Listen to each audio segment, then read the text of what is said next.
Kusile mozatla mahle ngulesihlanu lomuhle sesame kuthempilile lomhla ekseni kuyabanza impela lomuhla my temperatures ehlile kanti the highest lomuhla utafika ku 16 degrees Celsius sesame ukuthi ni warm lapho nikhona the whole week nje in fact vele kube makhata kanti na next week kwangathi kutaba makhata so yes do please keep warm. A very good morning. My name is Lungelele Makakula. I'm with the one and only 12 Shumnakbili. How are you this morning? It's a Friday, you know, on Fridays my mood changes. It's the beginning of the weekend. I'm used to that.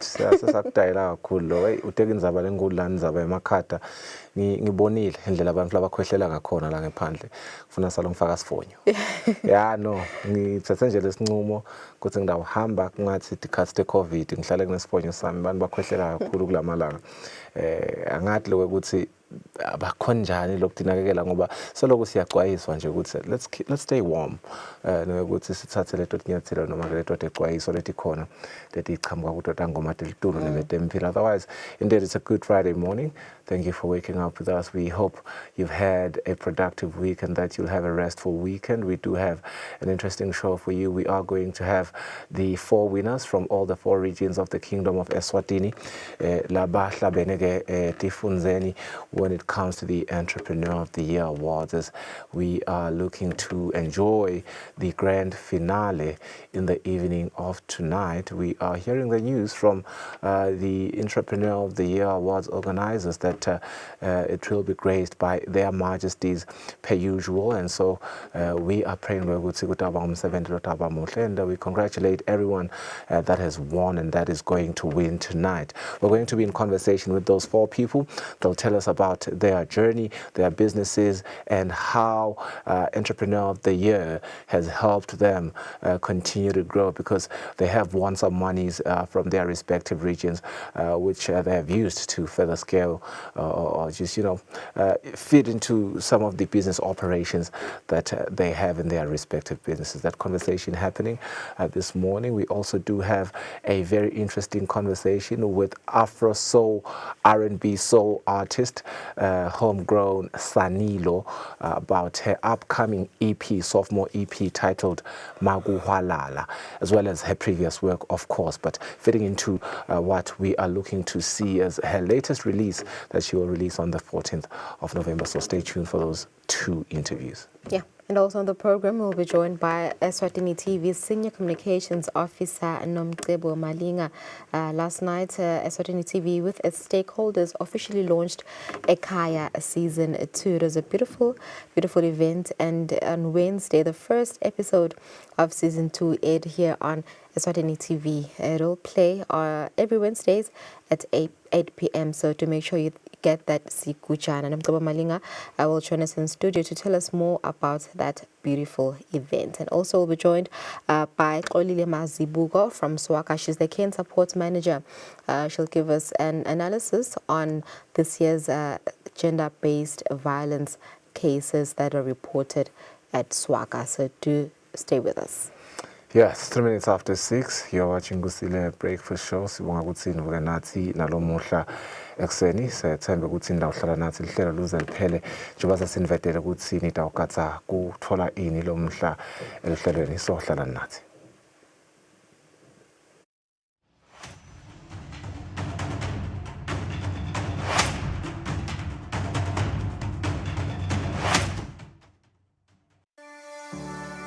Eswatini TV has signed a code of conduct that is enforced by the Eswatini Communications Commission. We are committed to reporting news that is accurate, comment that is fair, and programming that does not amount to hate speech or the description of gratuitous violence or explicit sex. For any complaints of our programming, please contact us on 2411-9600 or email info@eswatinitv.co.za. You can also contact the Eswatini Communications Commission on 2406-7000 or write a letter to ECCOM on PO Box 7811 Mbabane. Email address is info@ecom.org.sz.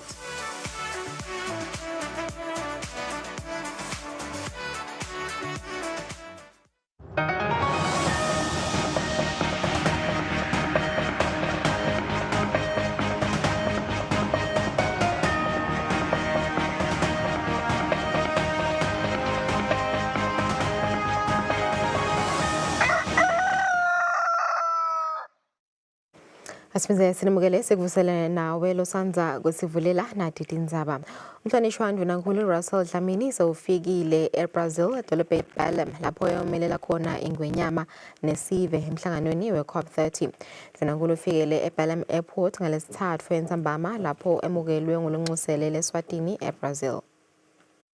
Kulandzela kuthunywa silo semhlaba eBrazil kuyongenela umhlangano we-COP30, umhlonishwa Ndvunankhulu Russell Dlamini utselekile eBelém ngalesitsatfu entsambama. Umhlonishwa Ndvunankhulu ukulolu hambo nendvuna yetemvelo umhlonishwa Jane Simelane. Nabefika esikhumulweni setindiza bemukelwe ngulababuya kuhulumende waseBrazil kanye nalonxusele leSwatini khona lana Kennedy Groning. Ndvunankhulu ubhekeke ukuthi angenile lo mhlangano lotawuteka tindzaba tekugucuka kwesimo selitulu. Tindzaba lekubhekeke ukuthi titekwe kulo mhlangano tifaka ekhatsi tekufaka imali ekulweni nemthelela yekugucuka kwesimo selitulu. Kwenta loko baholi bebavumelene ngako nakwakhiwa iParis Agreement. Lokunye ukuthi kufanele kubukwe indlela yokuthi umhlaba wengete emandla ekusebentiseni emandla lahlobile. Kubheke ukuthi baholi bemave nabohulumende betfule tinkulumo kulo mhlangano, kantsi naNdvunankhulu naye ubheke ukuthi etfule inkulumo kuwo wona lo mhlangano. Lobika kuNthemkosi Mavimbela eBelém eBrazil. Libandla letekuvakasha Eswatini Tourism Authority selethule ngalokusemthethweni umkhankaso wakhisimusi ngaphansi kwesiqubulo salonyaka lesithi #ChooseEswatini. Lo mkhankaso uhlose ukukhuthata tivakashi nesive emimangweni kutsi bavakashele tindzawo tekungcebeleka nekubuka tindzawo tekungcebeleka letilapha eSwatini. Lo msebenzi bobanjelwe eBrookside Lodge eMilkans. Luhlangothi lwetekuvakasha ngololunye luhlangothi loludlala indzima lenkhulu ekufukuleni umnotfo welive etingonini letinyenti. Lokhu kubonakala ngeliningi letivakashi leliyaye tivakashele lakuleli nakunemikhosi yelive, emaholide akhisimusi, umkhosi weliphasika naleminye. Luhlangothi lwetekuvakasha kuleli alukahlali phasi njengoba ngetikhatsi tekusondzela kwemaholidi liyaye lisukumise imikhankhaso lehlose kona kutfutfukisa tekuvakasha. Libandla letekuvakasha lusukumise umkhankhaso walonyaka wakhisimusi lonesicubulo lesithi #ChooseEswatini. Umphathi waleli bandla, Vusi Dlamini, uchaza kabanti ngalo mkhankhaso kanye nenhloso lenkhulu yawo. Ukuzama ukucucutela wona emaswati ukuthi avakashele tindzawo letikhona eSwatini, ikakhulukazi kuso sikhathi sabo Ngubjane noma ke sisona sikhathi sekujabula i-festive season. Sibonga kakhulu-ke ukuthi sisakwenda lokhu sisebenzisana nema-sponsors ethu lakhonile ukuthi asibambise latawenda kokuthi labo labanesifiso mhlawumbe sekuvakashela tindzawo letitsite nabavakashela tindzawo tekuchumana bayakhona ukuthi bangangenela lawo ma-competitions ukuze bakhone kuwina ama-prizes latsite. Siyathi ukuthi abantu labanye baye bafune ukuvakasha bavakashele letinye tindzawo bamangale kokuthi ilive laseSwatini ngale ndlela letinetindzawo letinhle ngalo baluza lokuningi ngelukuba bahambe baye etindzaweni letile. Sithi nje nakulo mnyaka sisangena kuso isikhathi sabo Christmas emaswatini akativakashele tindzawo letikhona eSwatini. Linani letekuvakasha libonakala likhula njalo ngeminyaka lapha eveni. Lide emave ahlaselwa ngumkhuhlane i-COVID-19 kufaka ekhatsi lakuleli eminyakweni lemibala leyengcile. Lobika nguNompendulo Shabalala eMbabane. Imvutsa yekuchamuka kalombiwako iboshelwe licala lekugagadlela makelo neminyaka lengu-52 budzala. Kuthiwa lo msolo lobeka natse tshwala wavimbetela simangali endleleni sibuya emakethe. Umsolo longusifiso Malinga loneminyaka lengu-41 wechamuka endzaweni yakulombiwako uvele embi kwenkantolo manje enhlangano bekwemacala lamabili. Kuthiwa lo msolo ngalokungekho emthethweni ugagadlela isimangali lesingumake loneminyaka lengu-52 budzala. Ngekusho kwamaphepha senkantolo lo msolo wendele licala mhla tingu-22 ngenyanga lesanza kwendlule ya-Oktoba endzaweni yasebhejisa.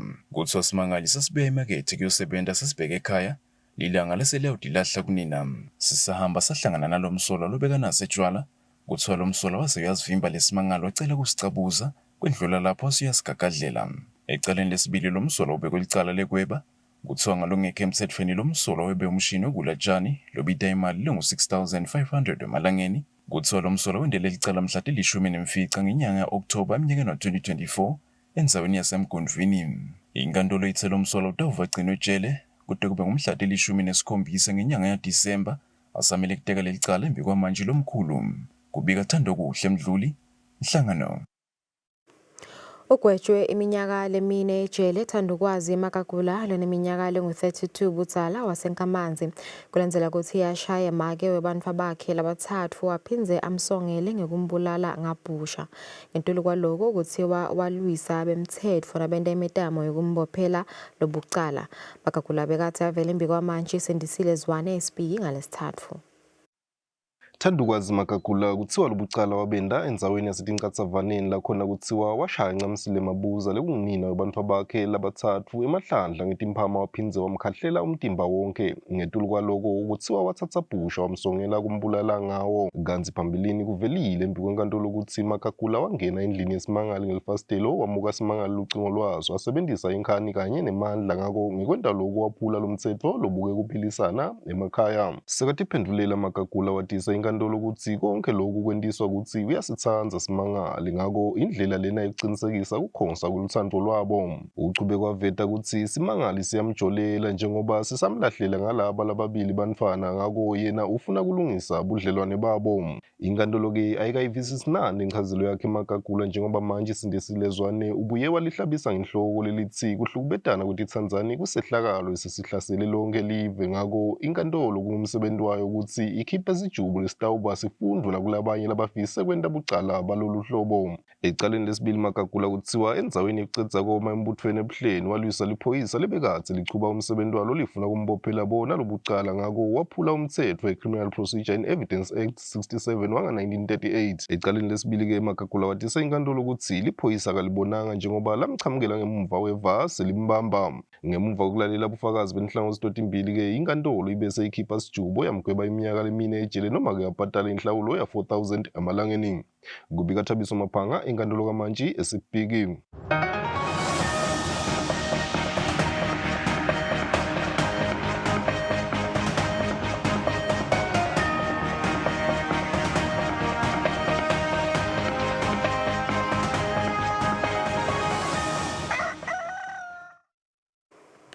Kudemidlalo loyo lokhulumela inhlangano yemidlalo yebhola yakuleli Muzi Hadebe uthi kwenyuswa kwetinombolo temakhethelo esive abomake layodlala indzebe ye-AFCON yabomake kuniketa live ematfuba lamahle kutsi sitsebe samhlekazi singagcina selitfolile lithikithi lekuyongenela lendzebe. Hadebe bekakhuluma ngemuva kokube inhlangano yebhola kuleli vekati iCAF ikhiphe umbiko kutsi letinombolo setitowusuka ku-12 kuya ku-16 talamave langenela lemidlalo.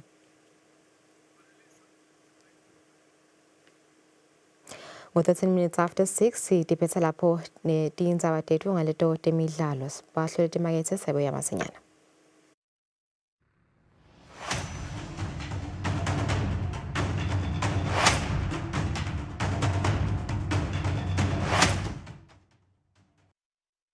Be sure to catch Business Watch every Wednesday between 2 p.m. to 3 p.m. where we feature the latest updates on business news, market trends, and exclusive interviews with industry leaders, as well as insights on emerging small and medium enterprises in the commercial sector. Business Watch, your business leader.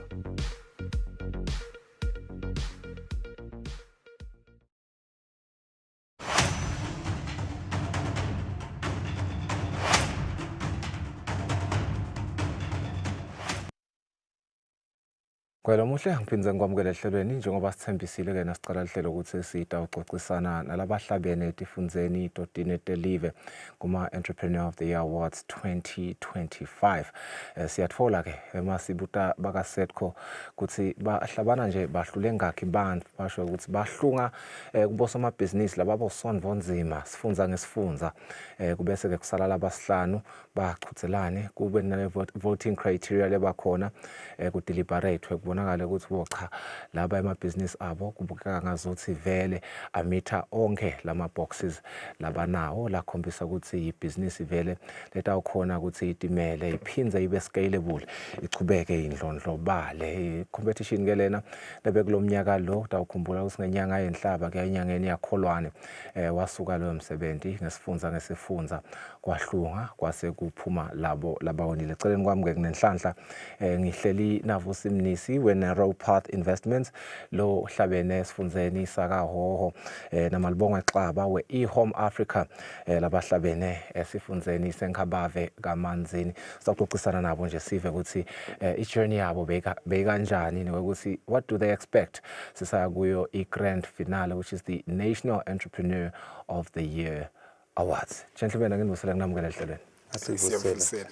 Yeah, ngicela nje ngekungcongratulate kuthi nikhona ekuhlabana akusiko lokuncane lokukhulu kakhulu uma ngabe nelitiko la commerce industry and trade lengilona lesibukele ukuthuthuka kumabhizinisi linibonile land recognizer lathi futhi litawuchubeka linisekele nisachubeka niya embili ncenye ngicale ngawe Mnisi usesifundzeni sakahoho i-Narrow Path Investment nenda ini ka Narrow Path ngokuthi uma ubuka wena yini lenende nahlabana vele kwabangeni wenakho.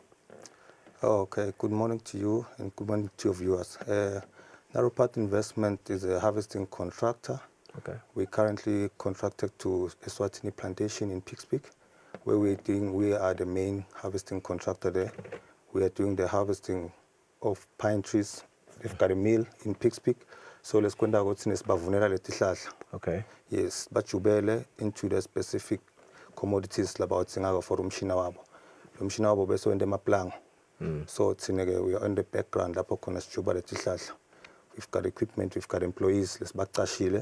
From your chainsaw operator, then you've got to the specific sizes for the meal. Yes, then we've got those meal. Yeah, na ubuka yini lenende na wina ngiyayiboka lo usile value chain yenu yinze impela ithinza inhlangothi letahlukene nala kupheni bantu emathuba emsebenzi kungazuthi ifaka sandla lesibandi na utibukela wena yini lenende nahlabana. I think the way we run our business, because our business incorporates a lot, from management side, you're talking about the issue of manager labantu ukuthi basebenze produce what they're supposed to do, and manager that output lokuthi lokuthengisela versus lokuthola wena, and then manager lokuthi nalabo fuel at the same time, because you are running a business, you need to be productive and you need to make money at the end of the day. So kuhlanganisa konke lokho to run a business, because to run a business you have to make profit. 100%. Exactly. So you need to manage that. So starting from labantu ukuthi bashaya ama-task abo. Yeah. Bese nalesikhuluma kufanele tunsele ukuthi bisemgwaqweni kufanele bashayele ama-task abo. So all of that. So it incorporates a lot. Yeah. Yes. Angene kuwe Mthiyane nonkosomuhle basho njalo labananatelako. When you talk eHome Africa ngiyalibuka leligama ngiyabona lo ngathi small letter sengile ngahlala nebantu labafundzile ngicishe ngiyayitfola le idea kodwa angingakuhlomela thina ngivele ngibute wena ukuthi ngabe masithi eHome Africa sikhuluma ngani ukuthi yini lenende na stand out ngikubuka kwakho.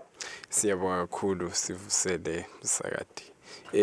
Si eHome Africa, when you just look leligama lo eHome Africa ligama leline vision kuqala kwethu njena sicale asike besingakabuki national siyathi simaswati and sifuna kufula umnotho wamaswati but ke tinyawo tethu asizange sake sabuka nje ukuthi silapha eSwatini kuphela we are looking ku Africa nje yonkana. So si inkampani nje lebuke to go green as much as we can Africa yonkana.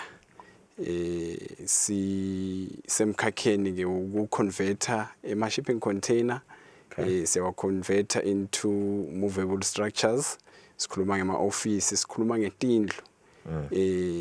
So sisebenzisa ama-shipping containers lamatsala nakulo lokuhle asisebenzisi lamasha we try by all means ukuthi sisebenzisele wala matsala then we reuse them into usable offices as of ablution facilities kunengi now sesiphinde singenele emkhakha ukuthi siyawukhona nokwa-converter into ama-pools, movable pools.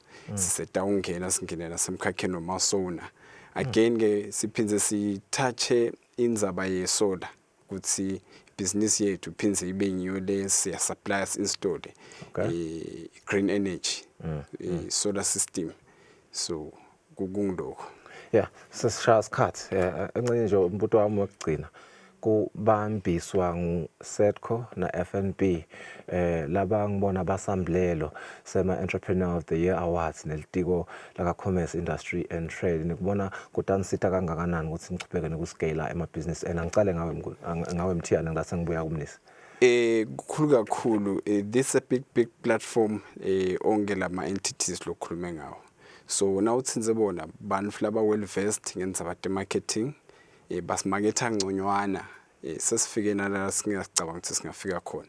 So again monetary finances basita kakhulu lapho na hulumende siyati is the mother of economy even. So if you touch base with them into takho tibalula kakhulu. So sitawuhamba sengcela ama limits besicabanga ukuthi singafika kiwo. Yeah, nale recognition nje mnisi. Yes, kimi nje ngabonga nje kakhulu SEDCO for showing the business here too, because normally a lot of people are bayati and nalama skills, because I know SEDCO plays a lot kuma businesses in terms of entrepreneurial skills, managing a business. They've done that and we are grateful for that. On the issue of FNB, FNB, my business is being funded by FNB. I'm so grateful on that for the opportunity that they've given me and because I have a contract that I have and I need to actually make sure the contract look I meet the obligations are. So with the help of FNB, I've been able to do that. So I'm grateful for that. Gentlemen, congratulations again and all the best. Go grand finale. I hope at least it's one of you guys who goes away with it, and I think that's obvious, but I hope it's one of you guys. They will be at the grand finale of the Entrepreneur of the Year Awards, and only one of them will walk away with the grand prize. Let's go for a break. We still have Lubombo region, Shiselweni region that we have to talk to.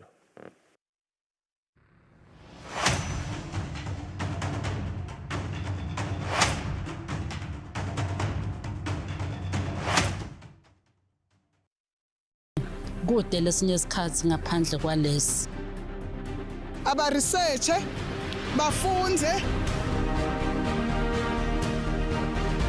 Being risky means ukuthi nalokuwa kwayo kulula. Nathi kufuna sente ukukhicita lokuthembile.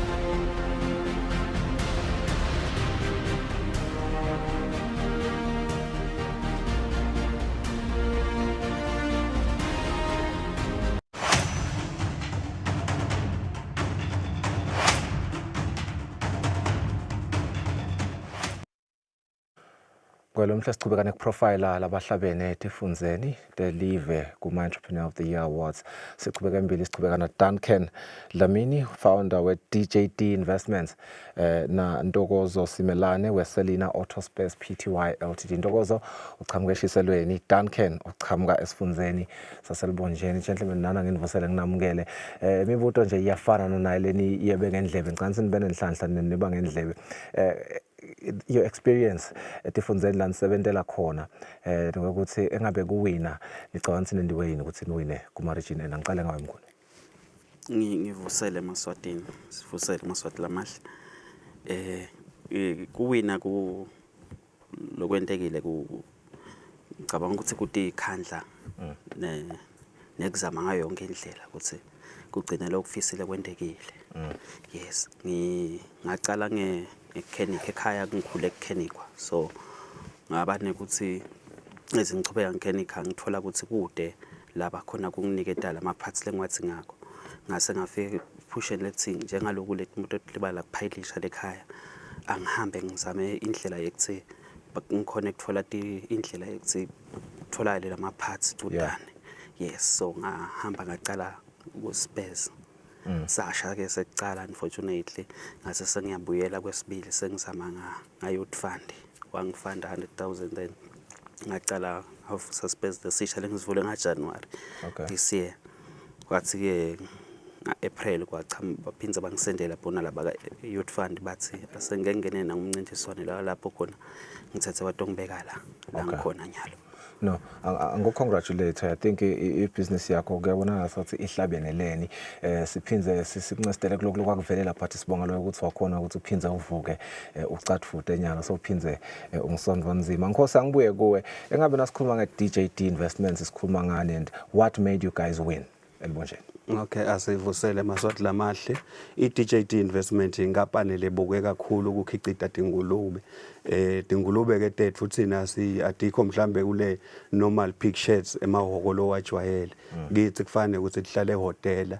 Difana nje nanathi ingulube lotkhanzale kusilebo America bayatifuya nalama genetics leswasebenzisako afana nawo la lebo America. Lokhu sibanga ke mhlawumbe ukuthi siphumelele elibonjeni. I think ngile impact lesibenayo because thina nje sifuyela le kumathetha kalanga emphakathi.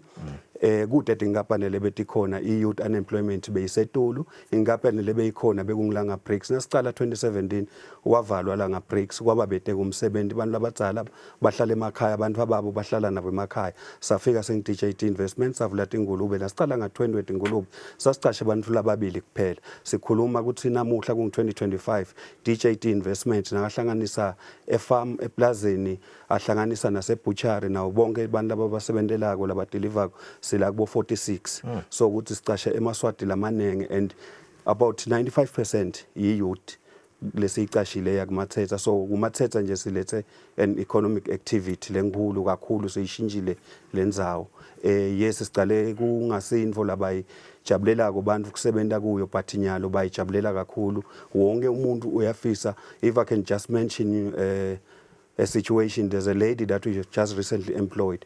When I told her the salary, how much she's going to get, she cried, literally, because that was the first salary in her life that is above 3,000, for example. Oh, yeah. So I think that is what made us to win because of the impact that we have made in our area and also in the Lubombo region. We're not good in El Bombo. I think national is contributing because now buwa kuti ingulube sasilanza nastokala bo 2017 sasilanza a quantity lengangabo imali now evaluation bo 70 million. Nyalo lo 70 million lenkhuluma ngayo ukuthi sawakha 2022 nationally la kangwane wakho ngithi bafuyi bengulube na ukhuluma 2024 kuvala nje ukuthi ingulube icontribute emalini kangwane icontribute about 105 million sho ukuthi sikulifakile licozi lelikhulu sineke sing-DJD siyabona vele ukuthi silifake kakhulu because sicale nga-20 wetingulube nyalo sesina 200 wetingulube supply ke titolo cishe tonke letinkulu letikhona kangwane bo Pick and Pay, OK Foods, Boxer Superstores inyama yethu engulube vele ikuleto titolo nathi sine butchery yethu la siproducer khona ke livos lelihamba embili elibonjeni kuthiwa i-DJD Vos. Yanibongela nani Nkosi siyethemba ukuthi into akuchubeka nikhule lunyawo lwenu ligcine selunabelena ngephandle kwelive la kaNgwane ikhosini kwephetha inkulumo yethu kungena kuma Entrepreneur of the Year Awards Grand Finale lamuhla ebusuku nibhekeni nokuthi ngimaphe emavi nje leningabonga ngawo Setco FNB nelitiko la Commerce ngicela ngawe mnguni ngibongele lithuba baka FNB nabaka Air basite kakhulu mina nje bengicabanga ukuthi ngalesikhathi ngilabe senginayo bo computer ukuthi ngikhone kubala stoko sami ngikhone kunaka indlela lengena nekuphuma kwe-investor kepha nga-iya ngikhonile ukuthi ngimanage ukuthi ngibone lobe ngibukela khashana kusonzele dudane aphinze ngakhona ngingeta stoko kwatise ukuthi le mali le ngayithola ayisiyo lene le kahle ukuthi ngingakhona kuthengisa ama-parts lene le timoto yes no siyabonga kakhulu mnguni sibuye kuwe Nkosi sibonga kakhulu kuba ka Setco thineke lokwendekile nasiwina elibonjeni kusivulele because sidila kakhulu business to business so bantu incumbe bangasadi ibutchery yethu kuyatiwa kakhulu elibonjeni but nationally nyalo seyivulekile sekusuka abantu bembabani bete batofuna ukuthenga inyama yethu le mathetha bathengele livos lesikuwinile ke lo mhlomelo siwine elibonjeni usite kakhulu nawubuka ukuthi nyalo kune foot and mouth so i biosecurity involve ihamba embili lesa kuwina nje elibonjeni sikuthethe konke sakufaka lapha ebusiness sithini sagcinisa i-biosecurity kakhulu le isibangela ukuthi namuhla nje ngiyathemba usibodokotela batayi basi-inspectela lela sihlabela khona batawujatshuliswa nifini lebe bathi iphikile nabafikile ekucaleni bathathi khanza tilungile ngenza bayani ngekuthi lele sakwina elibonjeni sibuye sakufaka ebhizinisini kwasisita kakhulu nasikhulumela ke FNB ngilenye institution lesisitako kusichasa ku-operator emabhizinisi ethu so basite kakhulu lokunye sikubonile ngekujoyina le competition thina sifiso sethu ukuthi mhlawumbe sibe sikhone ku get fund managers labatasisita ukuthi sifunde a proper abatole tawukhona njengoba usho ukuthi kufuna ukuthi sigcine sithumela ngaphandle le tawukhona ukuthi isifundeke sithumele inyama yethu ngaphandle namaswati lamanye etingulube asitakale because ede kahle imarket so thina siyabelieve ukuthi nasingathiwa le abattoir singabe sesiwavulele maswati imarket ukuthi bathengise locally phinde futhi sithengise ngaphandle nawubuka nje Mozambique ukuthi how much money spends buying inyama yengulube eSouth Africa inkulu kakhulu na singangenela kuleyo market leyo singabe sihlabene singiswazeni because sidabe siletha ke imali echamuka ngaphandle asilethe ama investors from outside but we want to bring the dollars into the country lesekubelieve la so kakhulu Nkosi sibonga kakhulu nakuwe Mnguni sisaqhubeka ke nelisuku namhla sitabukela wona ema-finals sithembe ukuthi nangamambala utawina munye wabo bonjeni ishiselo ngabave kanjalo nakaho kucashwe amaswati kucashwa youth nemabhizinisi lamancane kangwana yaqhubeka ndondlobala kuvuleka umnotho weliva sibahlolet market sitabuya sithubeke nehlelo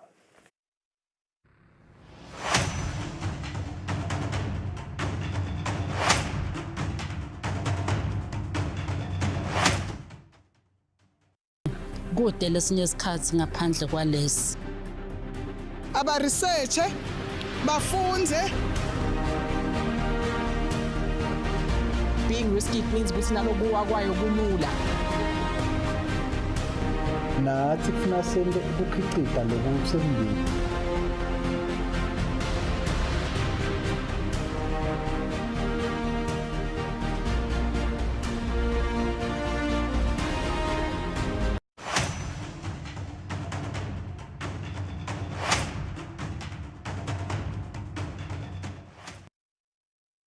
All right, welcome back. This is Kusile Breakfast Show, the Friday edition. Thank you for staying with us on this beautiful Friday morning. Quite chilly.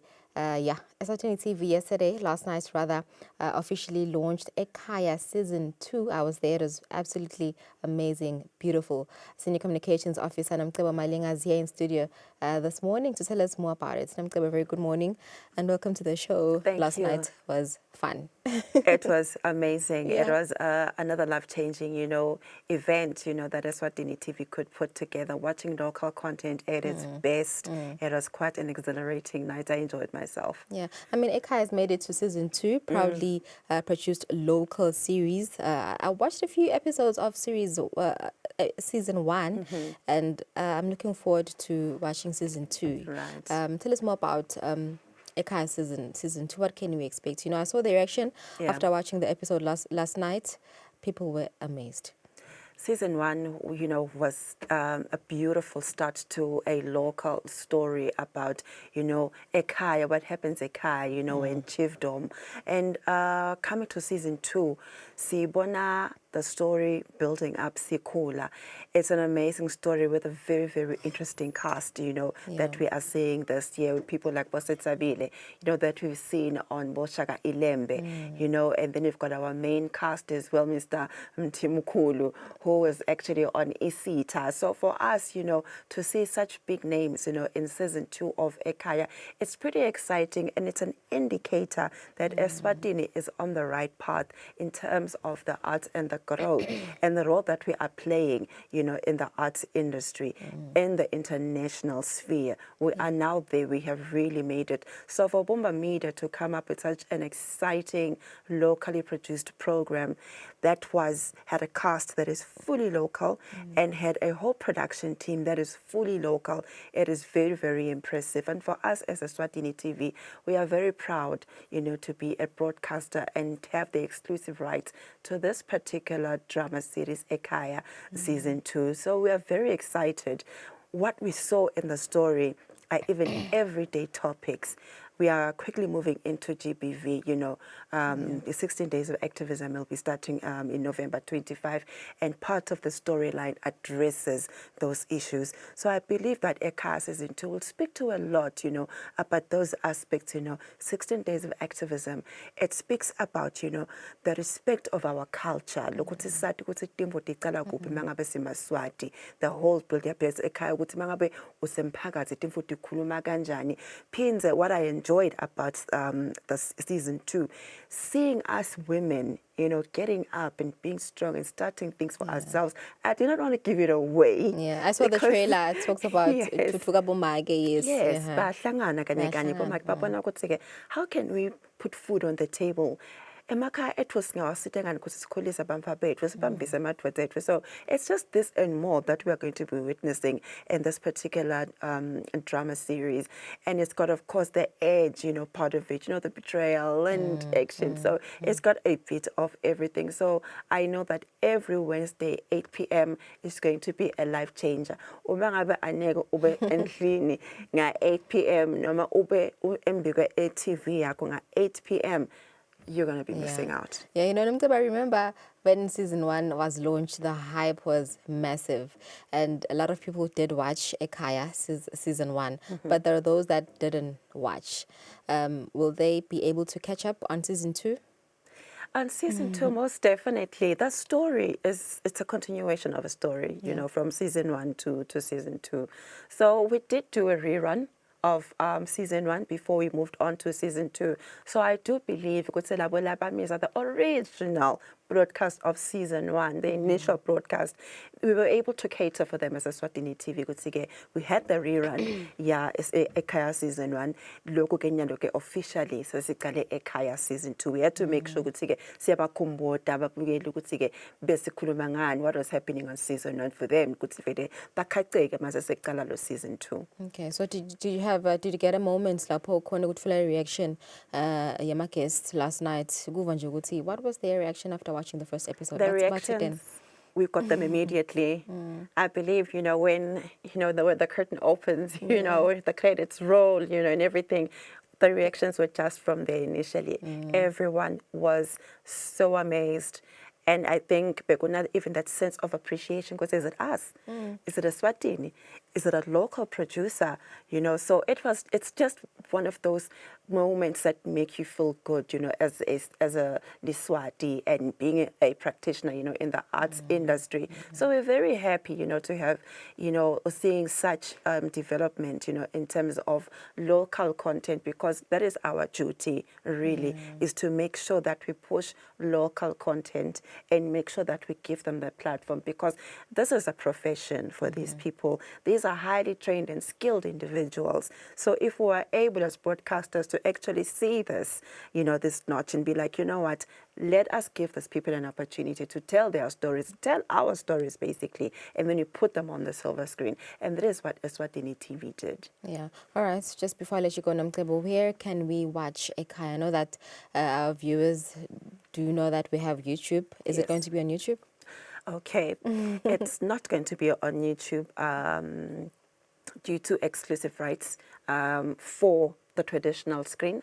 So Ekhaya will be screened only on Eswatini TV at Wednesday at 8 p.m. So mauna skujana utakhona kumbukela Ekhaya. Kulabo labane smart TVs siyabacela ukuthi bathi ukuthi ke smart TVs anamuhla nayi asanayo lo skujana la ngekhathi kuwe. They are digitally ready. So if you just go into your settings, uyakhona ukuthi omanuve to see if your smart TV is digital. If it's digital, you are able to access Eswatini TV. So we'd like to just urge babukeli ke ukuthi ke ababuke smart TVs, our smart TVs now can enable viewers to access Eswatini TV.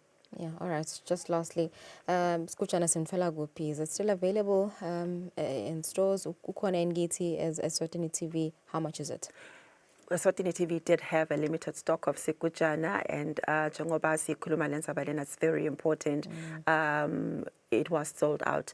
But Eswatini TV will be in the next coming days making an official statement as to where they can actually access Sigujana, because lawo ma-needs nema-calls esesiwatholile vele from the public kuthi ke ngabe Sigujana singamthola kuphi, sikubonile ku-social media, sakuthwala sitingcingweni. So sicela kwatisa nje eMaswati namahle ukuthi ke sitasikhokha sonetelo very soon ukuthi ke boSigujana bangabathola kuphi at a reasonable price. All right.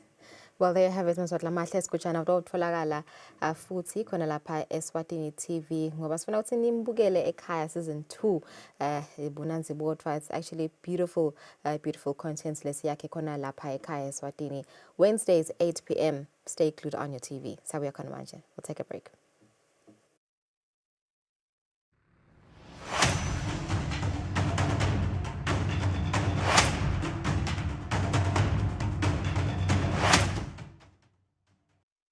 Be sure to catch Business Watch every Wednesday between 2 p.m. to 3 p.m., where we feature the latest updates on business news, market trends, and exclusive interviews with industry leaders, as well as insights on emerging small and medium enterprises in the commercial sector. Business Watch, your business leader.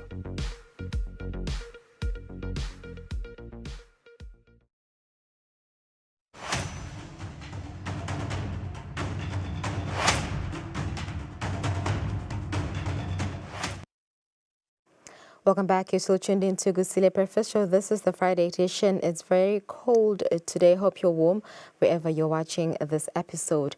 As mentioned, we will be joined by Xolile Mazubuko, who is the care and support manager at Swaka. Says Sinaye via Zoom. Kuzivetela nje sithombe sokuthi mangakhe ama cases laba bhekene nawo kusukela kuqala umnyaka. How many people have reported being sexually violated khona kaSwaka? Xolile, very good morning to you. Thank you for joining us on the program. Just kuzivetela nje sithombe ukuthi what strides have been made by Swaka against gender-based violence lapha event, and also just give us an analysis overview yema stats ebantu lababike kuhlukubeteka ehhovisini lakaSwaka. Thank you very much, Lulu. I think as an organization, we have made significant strides with regards to eradicating gender-based violence. I could actually start by saying that since we have the legislation, the Sexual Offences and Domestic Violence Act of 2018, which has made reporting of sexual offences easier for survivors of gender-based violence, and also enabling even men to report abuse, as well as the legislation doesn't have a gender. I would say that it actually speaks about a person who has been violated, and further we have activities that we are doing in schools, communities. We've engaged leadership in communities where we are creating awareness on gender-based violence so that people can be in a position to identify that when someone does something to them, they can recognize that this is gender-based violence, because in the past we found that people do not realize that they are being violated. Hence, there was less reporting of cases of gender-based violence. And further, we're working with churches. We do trainings for religious leaders, leadership in church, so that they're able to assist members of the congregation. We're also working with people with disabilities. And further, we have clubs for children with disabilities, which we call them Protect Our Youth, and further have clubs for parents for children with disabilities. We felt that we needed to engage parents for children with disabilities so that they better support their children, and further engage teachers in the schools so that we could create a conducive environment for children with disabilities, because we know that if you have a disability, you are more prone to be abused. We have seen a number of cases where those who are unable to speak, people take advantage of that. Those that can't see, people take advantage of those particular individuals because they cannot identify the perpetrators of violence. And what we've seen again is that courts have made it easier for people that have disabilities, though I would say it's slightly a challenge, Lulu, in regards that we do not have interpreters for children or individuals who have disabilities. We don't have people who can sign because sign language is another language, but we do not have capacity as a country to assist those that have disabilities. So you'd find that cases for those particular group, they take time in court, and that is a slight challenge, though they are building capacity on us as individuals. You find that it is challenging.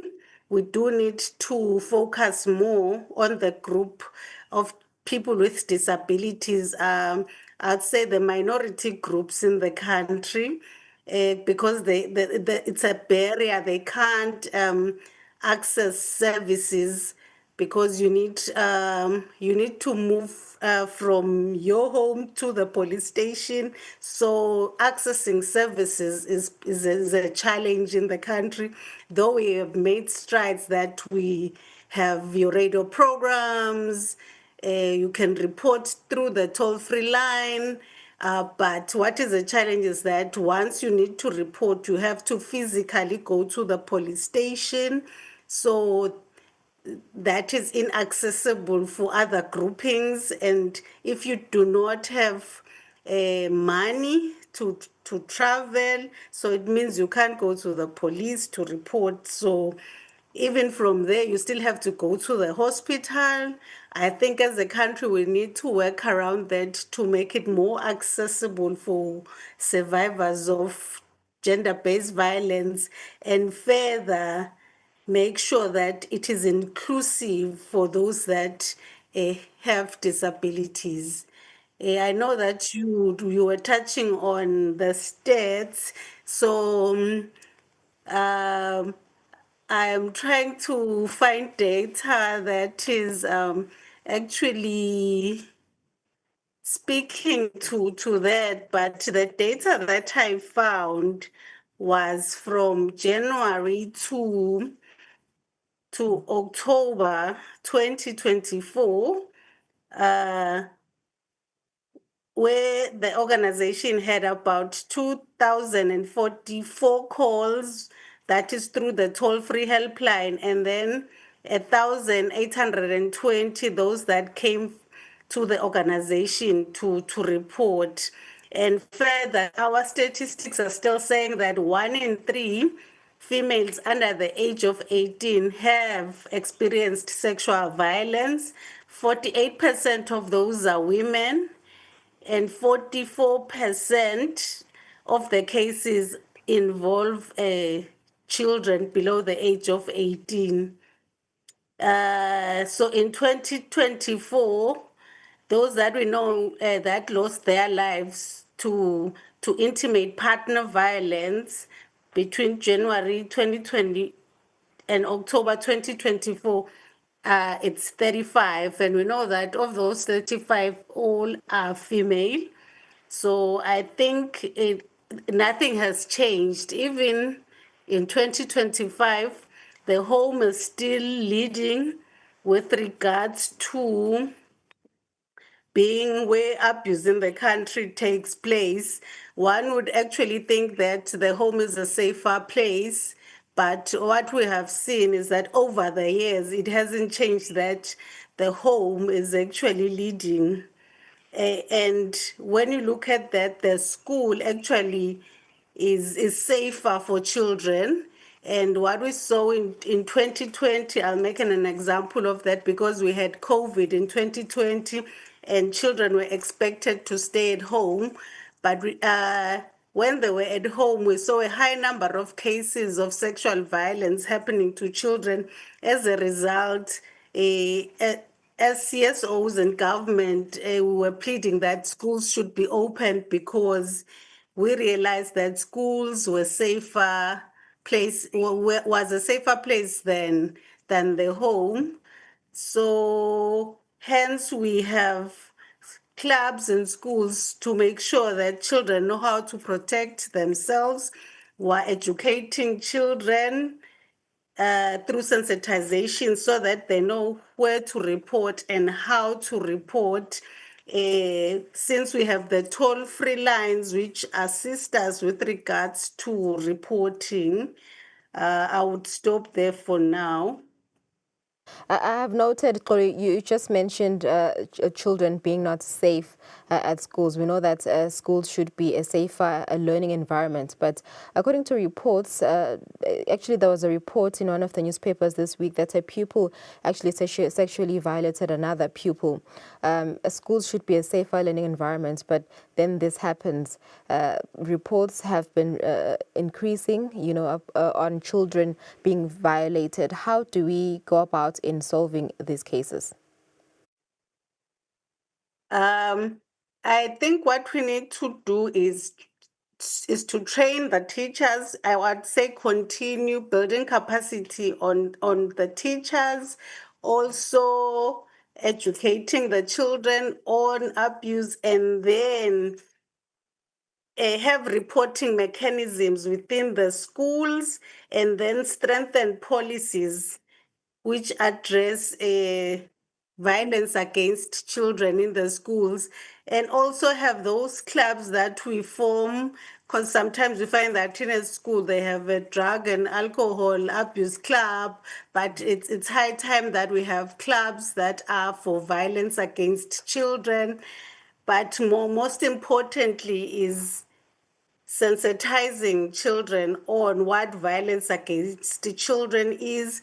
But what we have seen in schools that is a problem is that there's peer-to-peer violence, which is physical abuse. We find that that occurs a lot in schools, and one would link it to the violence happening at home, because we know that children learn by observing things. So if the home is not safe for them, they translate that to their peers. So you find that those who are bullying other children at school, it's because at home there are problems. So I think we need to engage more with schools with regards to the policies on bullying. And the violence against children study highlighted that there was a lot of violence against physical violence from peer to peer, as opposed to adults physically assaulting children. But we know that as the school is quite safer than the home in the country. Days Xolile entertain themselves by consuming alcohol and drugs. Young people, older people, adults. Would you say alcohol abuse and drug abuse play a role in gender-based violence? I would say they are a contributing factor on violence against children and intimate partner violence. As you know, Lou, that and when we take alcohol or drugs, you know that kukhona lokuvukavukako ngasho njalo, our judgments become impaired. Even how we think, how we do things differently. If ngakusho in Siswati nje labanye bathi ndakunathela, so uyayibona info le kanjalo ukuthi that is a contributing factor. Kuthi if at home I wanted to address an issue, I'd wait until I drink and then I would take action on that issue. But we have seen that substance abuse is a contributing factor towards gender violence. It does increase aggression from others. So I think we cannot run away from that, though I do not have the exact statistics to say this percentage of cases of gender-based violence are from substance abuse, but from studies that have been done previously, we know that alcohol and drug abuse is a contributing factor. Claudia, you deal with different cases on a daily basis as SWACA. What would you say are your major challenges? For instance, court cases of children and postponement of cases. Does this still occur in court? That still takes place. We still have those challenges. The cases, we're having a lot of cases. In the end, there's backlog of the cases. We don't have safe houses, and what we see as a major challenge as an organization is that we have to remove a child, because in most instances the sexual violence happens to someone who's below 18, and then the perpetrator is a father or a brother. So we have to remove that child. We don't have safe spaces for survivors of gender-based violence. That is our major challenge when we want to protect children or survivors of gender-based violence. And then the re-trauma that happens when you keep on postponing a case, and also because you have to narrate the incident. You narrate it at SWAGA, you narrate it at the police, you narrate it in court, and when it's being postponed, the survivor is re-traumatized by the whole incident. I'd also make an example, Lou, of a case that you would recall. You remember the case of the sheriff, that it happened 2 years ago, and the trial date was set for 2025. And coincidentally, during the period where the 4 women were killed. So you can imagine what happens to the children of those women and relatives. It was more of re-trauma.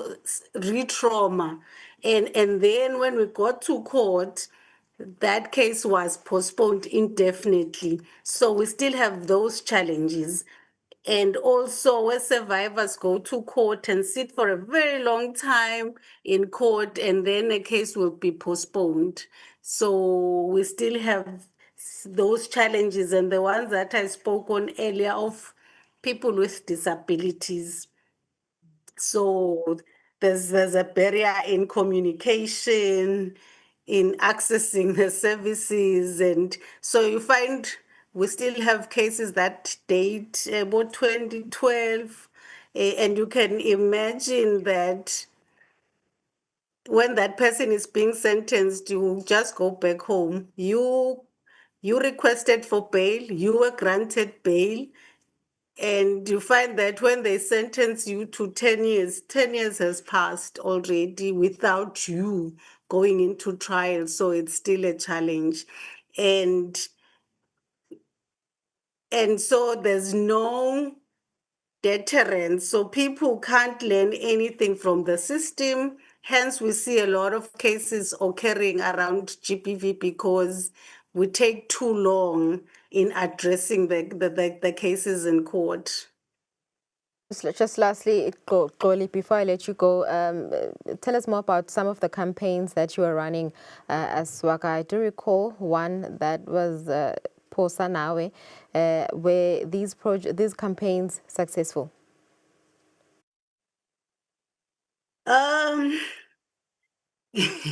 I think as a country, we're requesting that people should come together, right, and support the organization with regards to funds.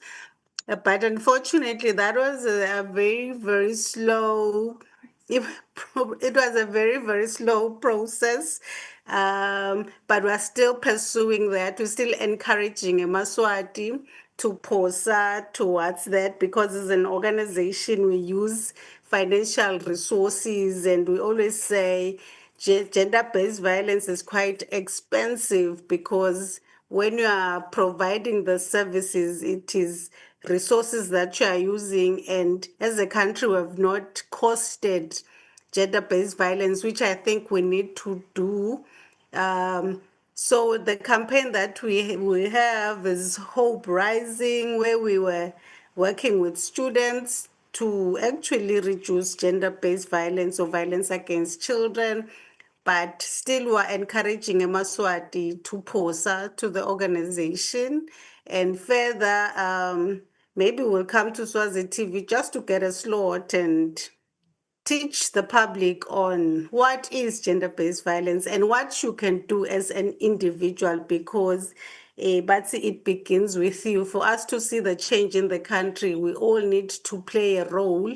And we're grateful from Eswatini television for such shows, because that's how people get information. And once you get the information, then we are able to use the information, and we can encourage the public to use our toll-free helplines 951, which is free, from Eswatini Mobile to Eswatini MTN, and also report on 9999, the police, because we do work as a team. So collaborated efforts between CSOs and government. So we would encourage the public to use our toll-free lines for reporting, and they will remain anonymous because we do protect those that report. What is important for us is that one needs to report any form of violence happening in the country. Thank you so much. Thank you so much, Xolile, for that analysis on gender-based violence cases. As she just mentioned, the toll-free line is 951. For more information, to contact Swaga Eswatini. We'll go for an ad break. Sibeneti Nzaba, Desingisi.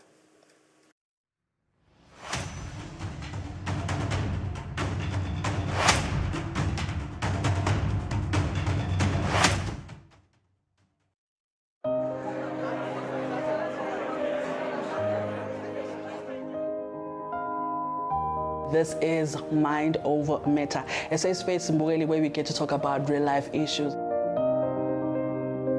Imvamsa yesikhathi baqala esibhedlela ngekutolapha physical symptoms senkhani labafunza khona ukuthi it's actually a psychological situation manifesting in a physiological manner. Mental health is just how you regulate your thoughts in a manner that influences your emotions to relate positively with people, standing on positive philosophies or belief system as expressed by your physical wellness.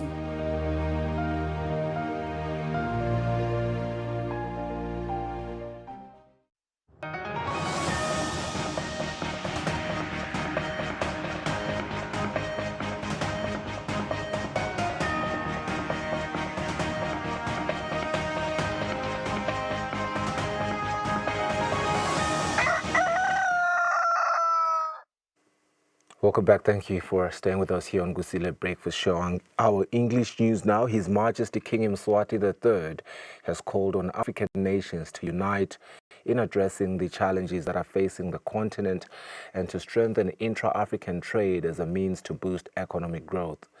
The King made the remarks while receiving letters of credence from 3 new envoys at Lozita Palace.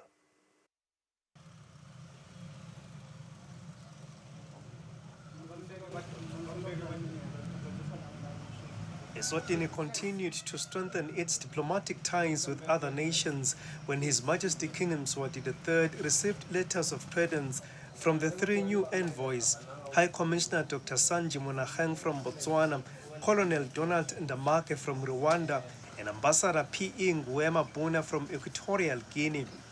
High Commissioner Dr. Monageng, who previously served as a judge of the High Court of Eswatini, was first to present her credentials to His Majesty.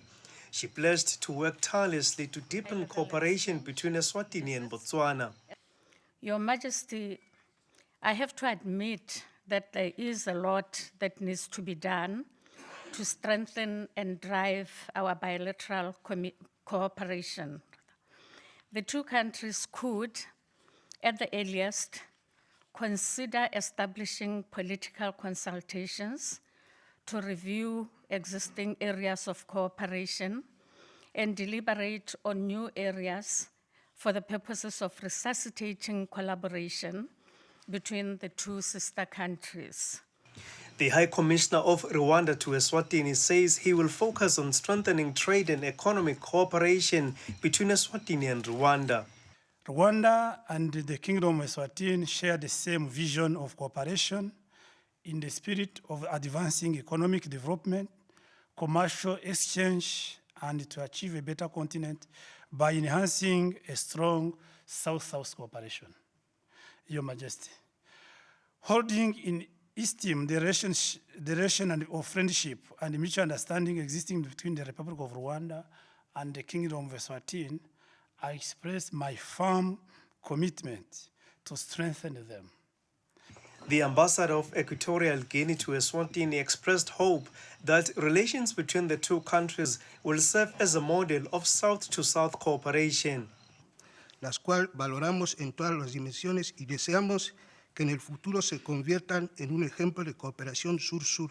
My country continues to highlight the exceptional quality of relation between Equatorial Guinea and the Kingdom of Eswatini, which we highly value in all dimensions, and we hope that this relation will serve as an example of South-South cooperation in the future, emphasizing the friendship and mutual respect and shared values such as solidarity and fraternity, reflected in the strength of personal ties and political wills. Addressing the envoys, His Majesty the King called on African nations to stand united in confronting the challenges facing the continent. The King further urged African countries to strengthen intra-African trade as a means to drive sustainable development. And to promote our citizens to see what kind of trade, because mostly you always find that most African countries trade more with the outside world, which is the outside continent. But now the emphasis should be really to see how Africa can trade more effectively within Africa. There are a lot of opportunities which we can look. When you look at the population of Africa, it's a big population, and if one is to support such a population with all kinds of products that one can do, there are a lot of returns that one can benefit. And of course, the idea, especially when we set up the free trade area, was that Africa should no longer be competing amongst itself, but instead Africa should be complementing one another in terms of trade. So when we establish a company or anything, whether here in Eswatini or in your countries, the idea is that it's just a location, but it's going to serve the whole continent of Africa. So these are challenges which our future generations are looking at up to us, those of us who have been mandated to ensure that we actually provide good services for the people of Africa.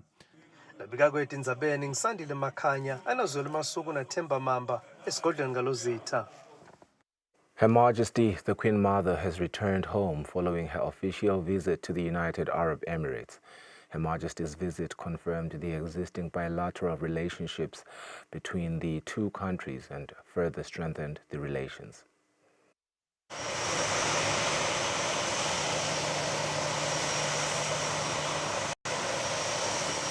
Her Majesty the Queen Mother landed at the King Mswati, the third international airport, where Eswatini came out in numbers to welcome the Queen Mother. Eswatini showed and expressed their joy of welcoming Mhlekazi back home. The Queen Mother came back after her official visit came to an end. Her Majesty was on an official visit to the United Arab Emirates to strengthen the existing relations between the two countries.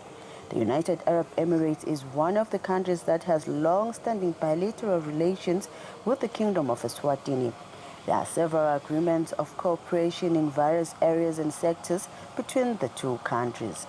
Upon arrival at the airport, Her Majesty was received by His Majesty's Makhosikati, Bokoko Balondolozi, their Royal Highnesses, the Princes and Princesses, the Acting Prime Minister, members of Royal Councils, members of the Cabinet, chiefs, dignitaries, and the public at large.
On the news, I'm Polile Mazia with Zweli Masugu at the King Mswati III International Airport.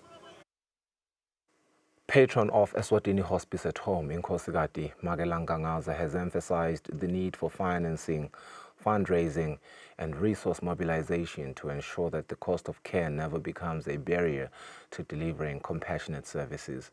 Nkosikazi Magelangangaza was speaking during the commemoration of the Hospice and Palliative Care Day that was held at the Hospice at Home offices in Matsapa. This year's theme served as a clarion call for everyone to fulfill the promise of providing compassionate care for people in palliative care, ensuring that support truly reaches those in need. Eswatini Hospice at Home is celebrating 35 years of dedicated service, with Nkosikazi Magelangangaza continuing to steer the organization with unwavering commitment despite challenges such as limited funding, a shortage of healthcare workers, and scarce resources. Making her remarks at the event, which was graced by the Minister of Health and partners of the organization, the Nkosikazi emphasized that affordability remains the cornerstone of ensuring access to quality palliative health care. As the demand for palliative care continues to rise, as driven by the growing burden of chronic illnesses such as cancer, diabetes, and HIV, we must recognize that universal access cannot be achieved by one institution alone. It calls for collective responsibility because we all have a significant role to play. However, key to our services is affordability. We must be innovative in financing, fundraising, and resource mobilization so that the cost of care never becomes a barrier to compassion. By doing this, we will lay a strong foundation that values life, dignity, and empathy for the next generation, which will look back and say we cared enough to build a compassionate nation. The Inkosikazi announced that a fundraising dinner will be held early next year to commemorate the organization's 35th anniversary. The Minister of Health, Mduduzi Matsebula, outlined steps that government has taken to address the shortage of drugs in hospitals and to decentralize health services across the country. Drugs and medical supplies aya improve every day. La siqhamuka khona sekungcono nyalo. Laba abasebenzisa abo morphine batawuvuma ukuthi sebayabathola kulamalanga. Kephana ke kumgcoka kwekuthi sicinise indzaba ye consistency. Kungathi namhla kukhona kusasa sekude. Ngiyajabula ukuthi kulo lona leli viki neParliament uphasisile umthetho wekushintsha i-central medical stores ibe semi-autonomous so that isitothola le efficiency kuyekele lokwehla kwenyuka every day. Nayo i-telemedicine batokhona abantu consulta bodokotela basemakhaya. We will soon be launching that. Kukhona lesikuphekako with ICT and MTN. Indzaba ye-decentralization of ama-services including the renal dialysis sisethi kwaya kule nyanga lephelile usimthengile imishini leng-25 to decentralize the service to Pickspeak and Lubombo. Muzi Dlamini, who has been receiving care from hospice at home since 2023, expressed his gratitude to Inkosikazi Magelangangaza for her compassionate leadership. He highlighted the daily challenges faced by palliative care clients. Kusweleka kwemithi babe mabetale emakhaya batosihlola kude imithi emaphilisi nalokunye lokunyenti ke bo petrol nekuthi bafike emakhaya naletindlela tekusifikela lemakhaya kulikhuni lokunye futhi ukhanza ukuthi bancane nalabantu lekufanele babuke bantfu labaningi njengalakithi nje kaManzini neSwethu munye sing 300 manje ukhanza ukuthi ukuhlola kanye in 3 months vele. During the event, healthcare professionals delivered presentations on the importance of providing quality care for palliative clients and shared insights on the overall outlook of the country's health sector. They also underscored the need to invest in preventative measures to curb the spread of diseases, while others emphasized the continued decentralization of health services. The youth were strongly cautioned against smoking harmful substances such as harply and vape. The Matsapa Town Board presented a donation of 10,000 emalangeni in support of the organization's ongoing initiatives. 10,000 emalangeni. This is a report by Sandile Makanya and Nzolo Masuku in Matsapa.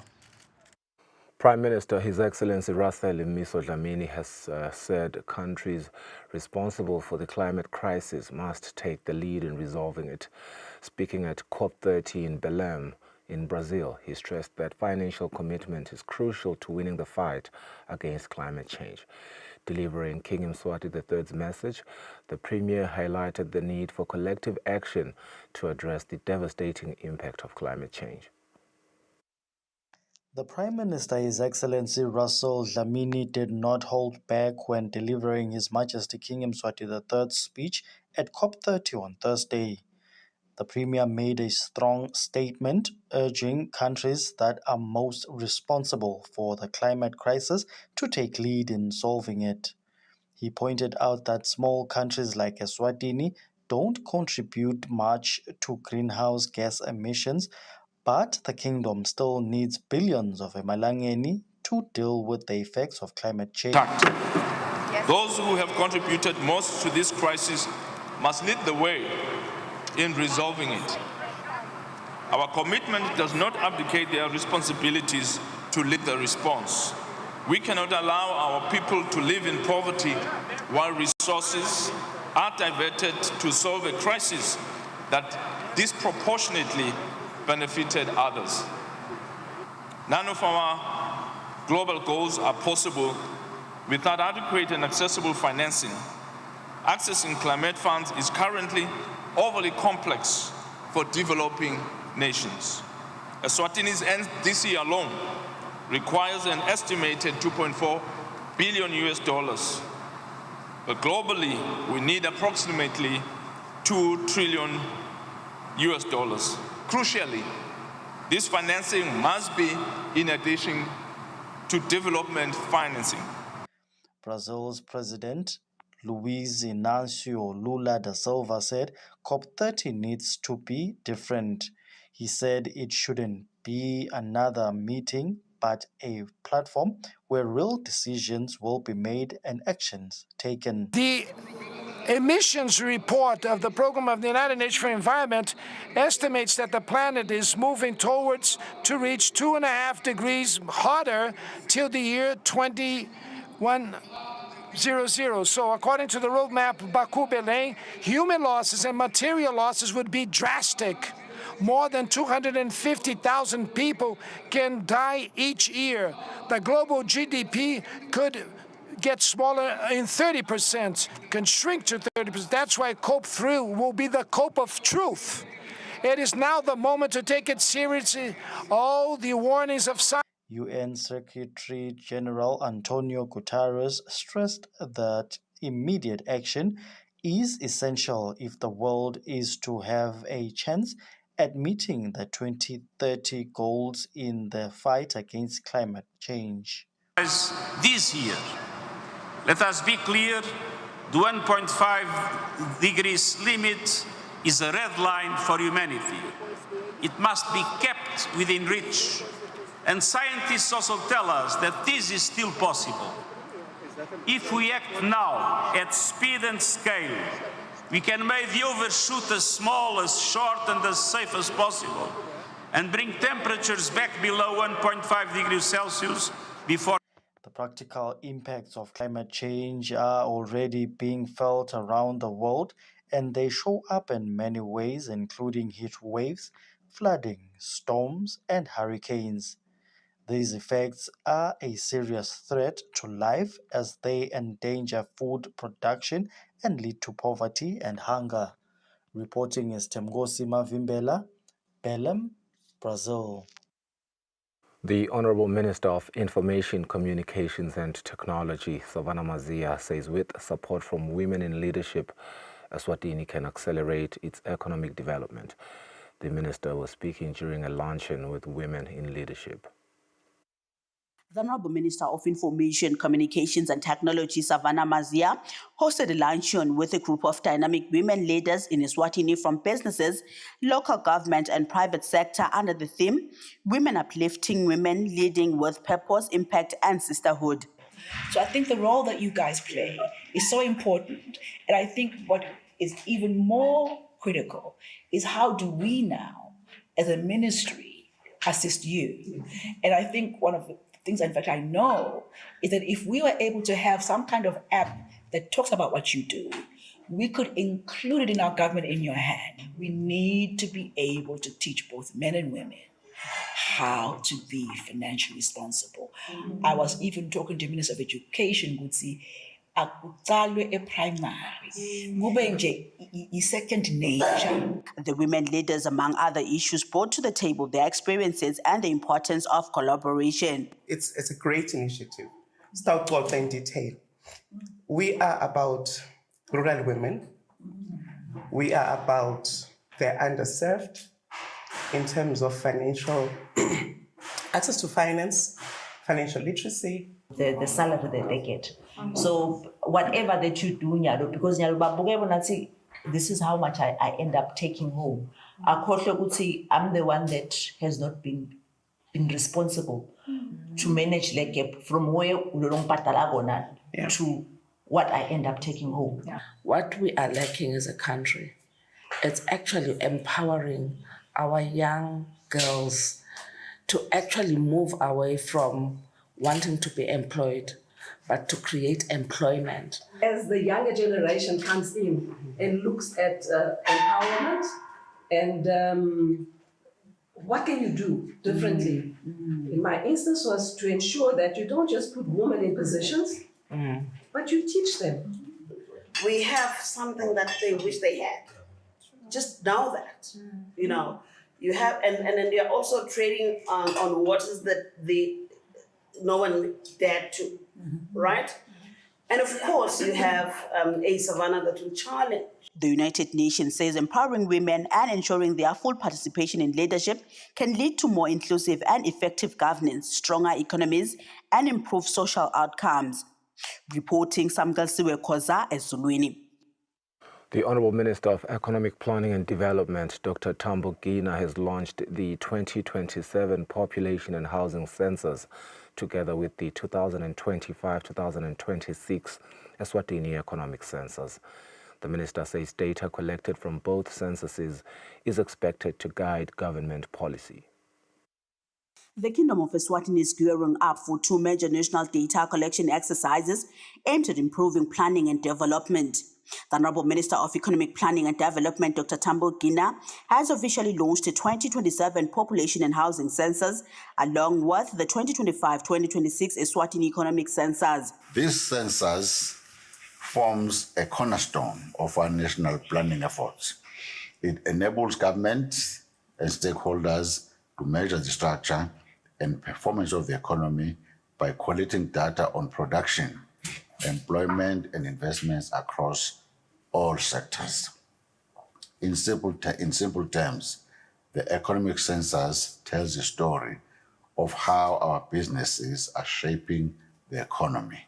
UNFPA Eswatini Head of Office commended the government for prioritizing data collection, saying this demonstrates Eswatini's commitment to sustainable development and international statistical standards. We see that this is underscoring the government's commitment to evidence-based planning and development across the social and development sectors of the kingdom.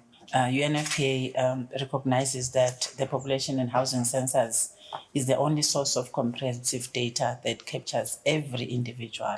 Central Statistical Office Deputy Director Hansen Dlamini revealed that the economic census has already begun, adding that it will capture critical information on the country's business and economic activities. So, lo msebenzi loyo ke lwaka economic census sevele uqalile sevele emabhizinisi asaqaliwe ayavakashelwa. Bese kuba nalona lomunye umsebenzi lomkhulu kakhulu welubalo population and housing census wona ke lihovisi selivele lungele ukuthi liqale liyo trainer noma liyofundzisa labo labatawungenela emakhaya. The data collected from both censuses is expected to guide government policy, resource allocation, and planning for national development in the coming years. Reporting Samgalsiwe Koza, Babane.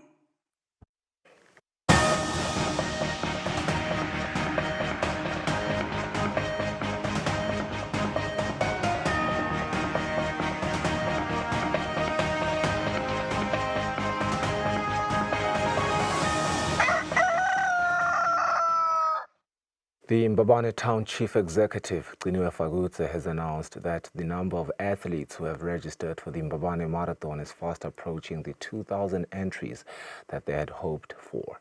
Fagutse says the marathon will also provide an opportunity to assess the condition of the town streets, as well as to identify areas that may need maintenance. She said this during an interview with our journalist from this broadcaster.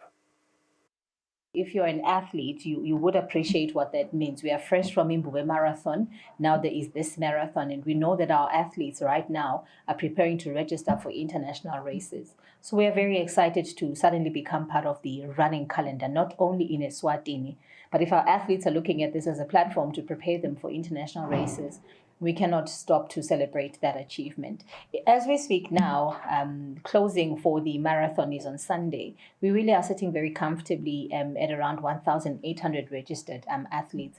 And we are celebrating that because last year we were sitting at 1,004. So that is remarkable growth. Our target is 2,000. So we are hoping that even as we make out this rallying call to runners and athletes that are still not registered, please do register. It's 5 kilometers, 10, 21, and 42. For the 42-kilometer distance, we already have 160 athletes registered for that. And it's very exciting for us, with our highest number being the 10-kilometer race. So we are really making this call to all Ema citizens of the kingdom to please register for the race if you still haven't. You can inquire from us how you do that. We're very excited, though, to also mention that of the registered athletes, it's not just local athletes only.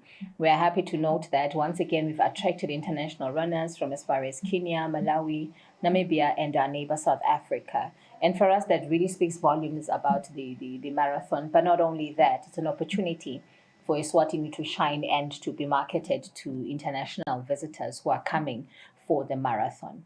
We are also very excited that, once again, we've been able to attract and have participants from the community of people living with disability. It's very exciting for us because we get to understand how they interpret and experience our streets. Because when you run a street and when you drive a street, these are two different experiences. So it is wonderful for us to partner with them again, because we can then understand the dynamics of how, as a citizen and a person living in Baban with a disability of maybe visual impairment, how do you walk your street? How do you interact with your street? Are you able to wake up in the morning at 4 and run if you're an athlete? So this for us is not just only about hosting the event, it's also about us understanding what improvements we need to make to sort of encourage Emaswati that live within the city to wake up every morning and to run and to jog and to keep themselves healthy. And that's the cap on our English news. We'll go for a net break now. We'll be back with our interviews. Don't go anywhere.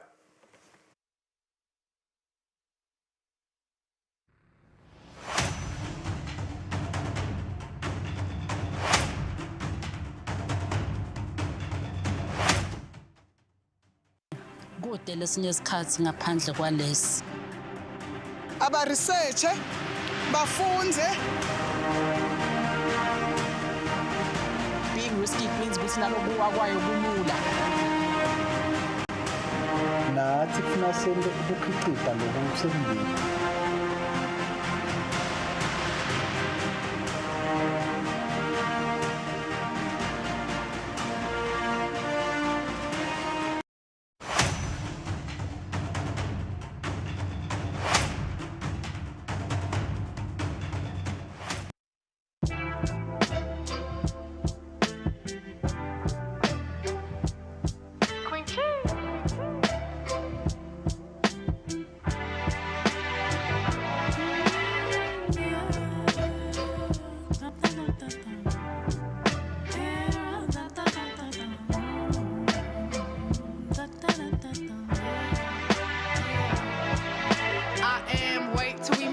I take things real personal. My mind overthinks cause my heart is too sectional. I give up all the space and I give people some time. I thought I wasn't patient, but I guess that's in my mind. The truth is all that matters, and the truth is what I find when I look inside my heart and I say that I am mine.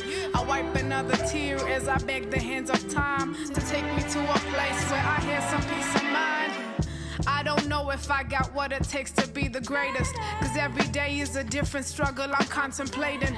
I don't know if this is blowing up or testing patience. I paid with mental stability to become famous. When they say Nilo, you a goat, I wish they'd open up my soul and they could see what was inside, cause only then is when they'd know that there's a kid more than a goat. The struggle is more than a joke. It made me lose all of my hope and then I started to follow.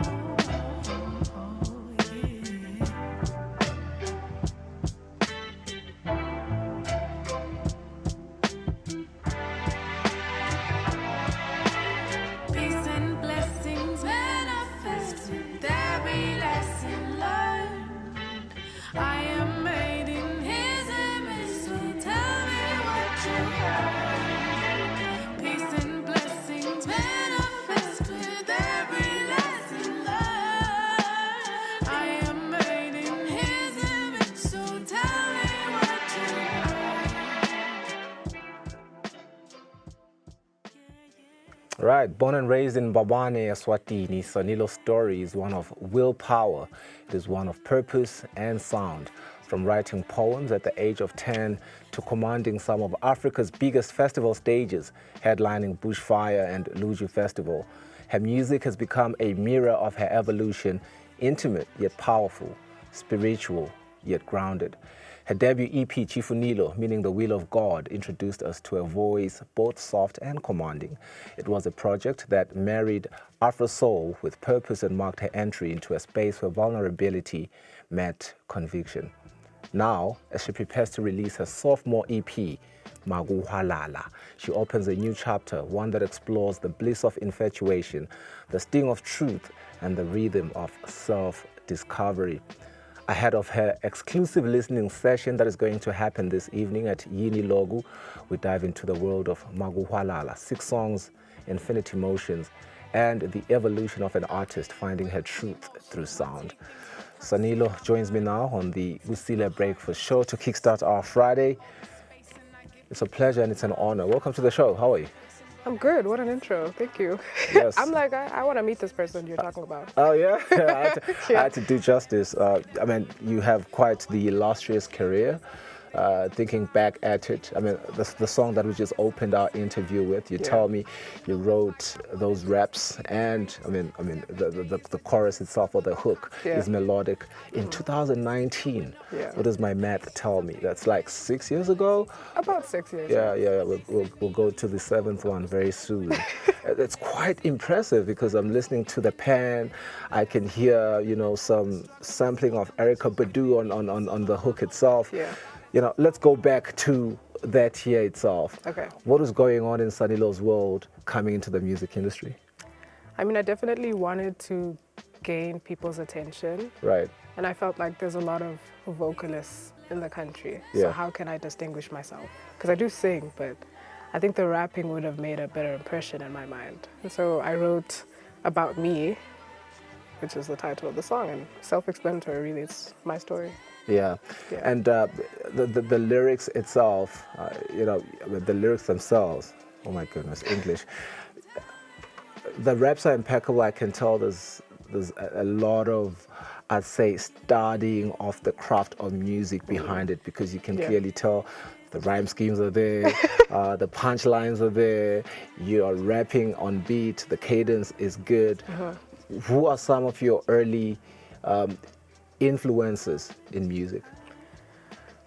When I think back, I think definitely Jill Scott, Erykah Badu, a lot of the old school R&B, Angie Stone, a lot of D'Angelo actually. Yeah. And a lot of local acts actually. Bolocha is one of them. Right. Willem Sen is one of them. And there's a whole list of people. I think I just grab here and there. It's quite interesting because you sound exactly just like me. I'm a soul-carrying person. I grew up to the R&B soul that came out during a time where South Africa had just, gotten its independence, 1994. And that is the era of Angie Stone, Jill Scott, Erykah Badu, D'Angelo, who we just lost. And I wonder how that hit you, that D'Angelo lost, before we get into your craft. I think out of all the celebrities that I've followed, he hit me the hardest, for sure. Yeah. And I didn't even know the guy like that, so I don't know. I think music industry definitely lost a good one with him. And there'll never be another D'Angelo, that's for sure. Yeah. I want us to listen to another song before we get too deep into our conversation. Okay. And I will tell the viewers what the title of the song is after we have listened to it. But it's such a brilliant song, and they'll be able to even follow the song lyrically. Let's listen.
we are is what made each other. Who we are and what we are is what gives me color. Who we are and what we are is what made each other.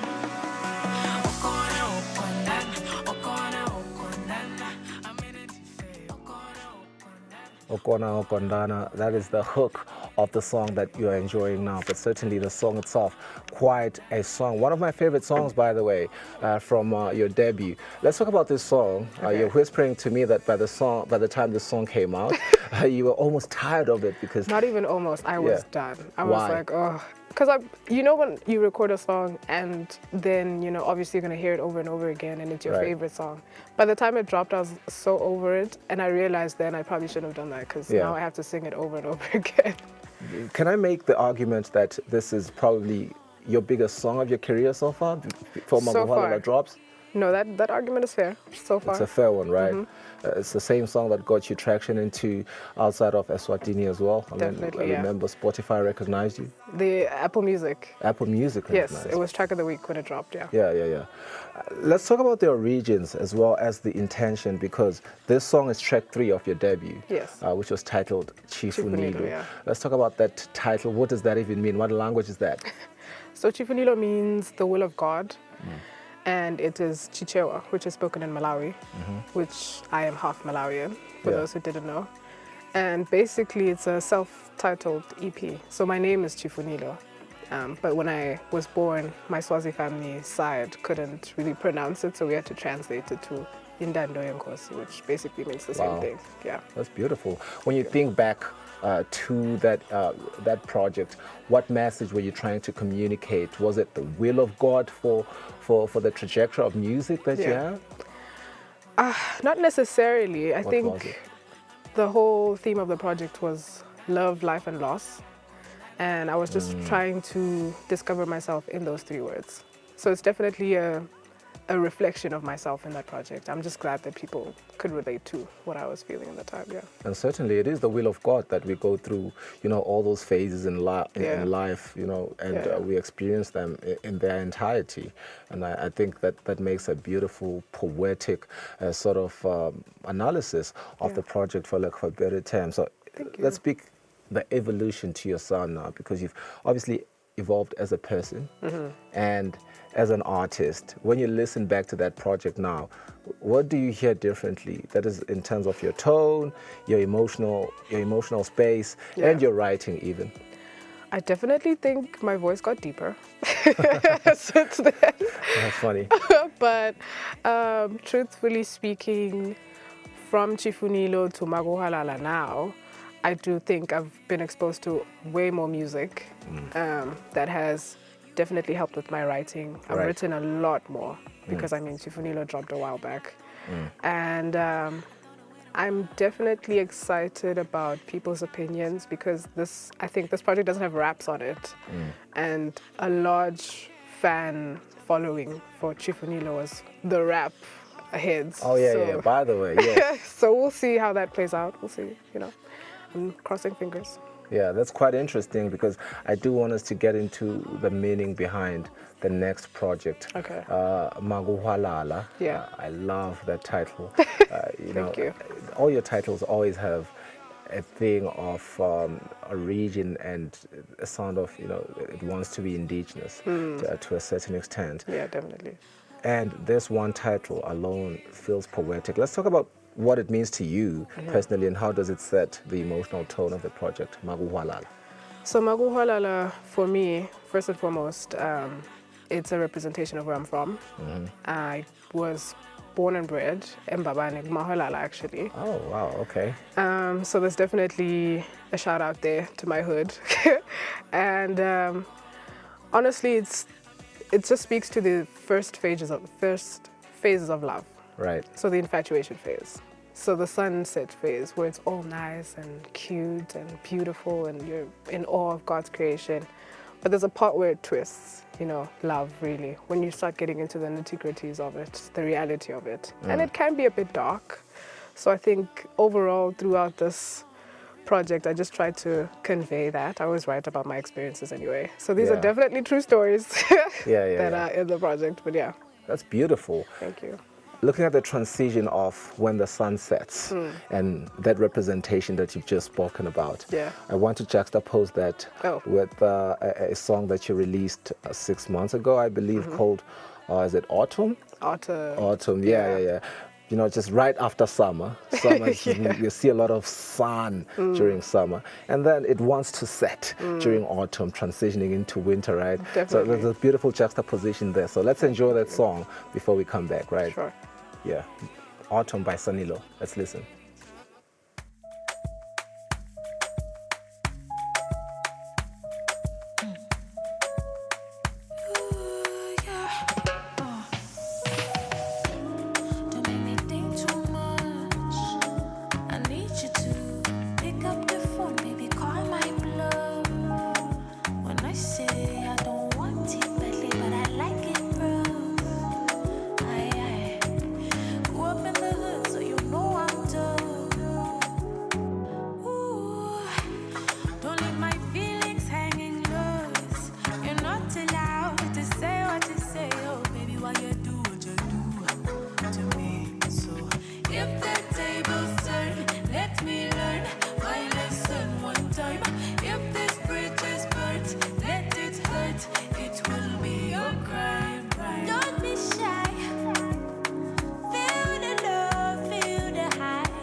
All right, correction. That song that just played is Don't Be Shy, and it's the first official release from her upcoming sophomore that's dropping on the 14th of November. You have just enjoyed that song. We'll get into conversation around that particular song, but perhaps let's just have a conversation around, you know, this upcoming EP. What inspired it? Maguhalala, I mean, you have told us about where you're from, but I mean, you've also told us about the songs themselves. Not a lot of people have had the opportunity to listen to it, except those that are coming to the listening session. I want us to talk about crafting the soundscape of it, you know, and then you do say the sound itself is going to feel expansive, for lack of a better term. And it's an Afro, R&B, Afro soul genre kind of project. Were you trying to stretch your sound here? I definitely was, especially because I said there's no raps in this one. I tried to be a bit more experimental, and I do have a lot of outside producers. So I worked with a few South African producers, namely True Hits and Sally Sosa, who works a lot with Lord Cares, and he's really dope. We definitely tried our best to not be in the box, so push the box a bit, push the envelope. And yeah, I think it came together quite nicely. Yeah, I mean, even from a production standpoint, those are called collaborations, but you also do have collaborations from the vocal side of things. Yes, you I have do. Mzwa, you have Nana from Don't Be Shy, a legend, a local legend. You have Grizzly. We've interviewed Grizzly on the show before.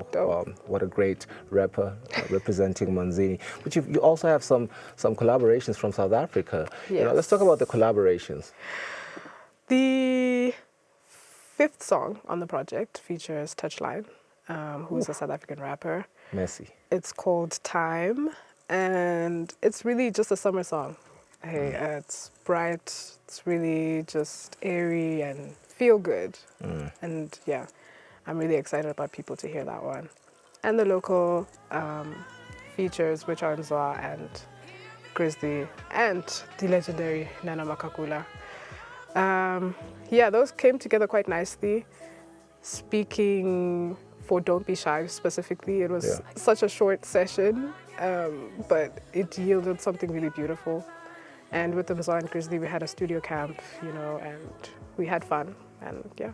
Yeah, I mean, I suppose they all brought a different energy into the studio, because you've got rappers there, you've got vocalists, like really good singers there.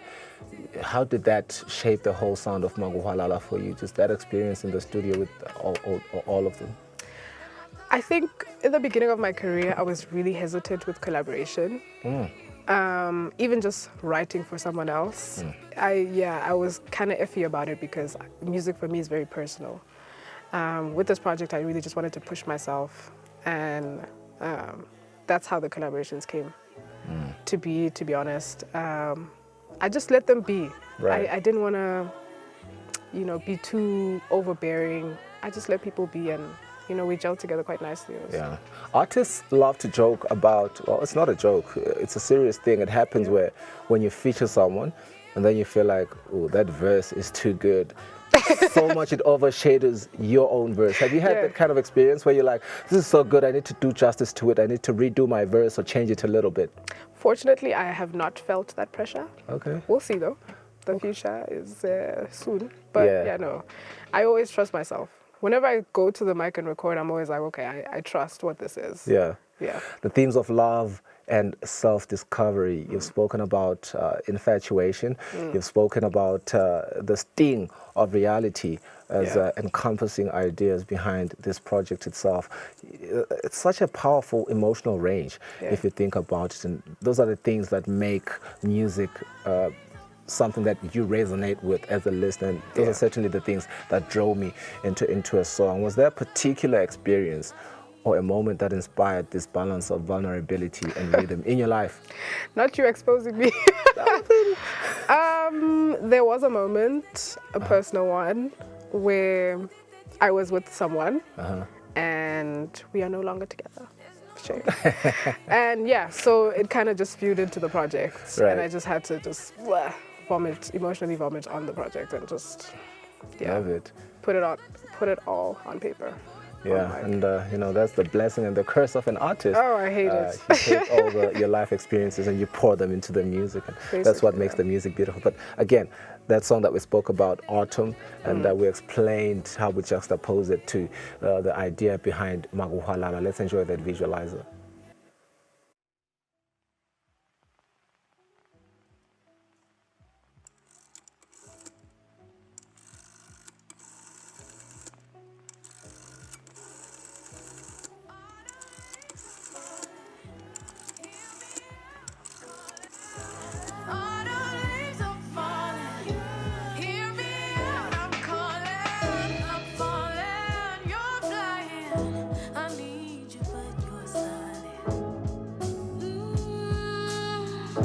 I gave you all my guidance, a missing piece that you're not finding, a love so deep that you can't hide it. There's no distance between us, so you know where I've been. At the end of the day, our time will remain still. Through the tides and the waves, when your voice starts to fade, images in my brain feel, and my thoughts will remain still. Yet my mind starts to reveal that there's no distance between us, so you know where I've been.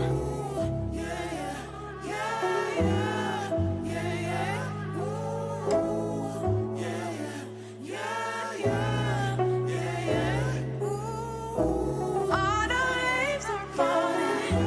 Hear me out, I'm calling. All the leaves are falling.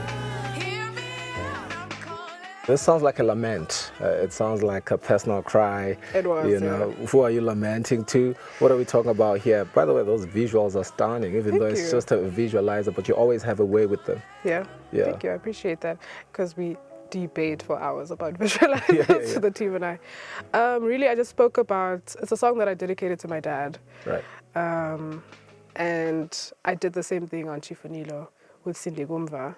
And it's just a constant, like, I really need guidance. I really need, to hear, like, what am I doing the right thing? Would you be proud of me if, you'd see me today? Yeah. And basically Autumn is about that. That was just a song that was on its own when it was released. It's not going into any project, right?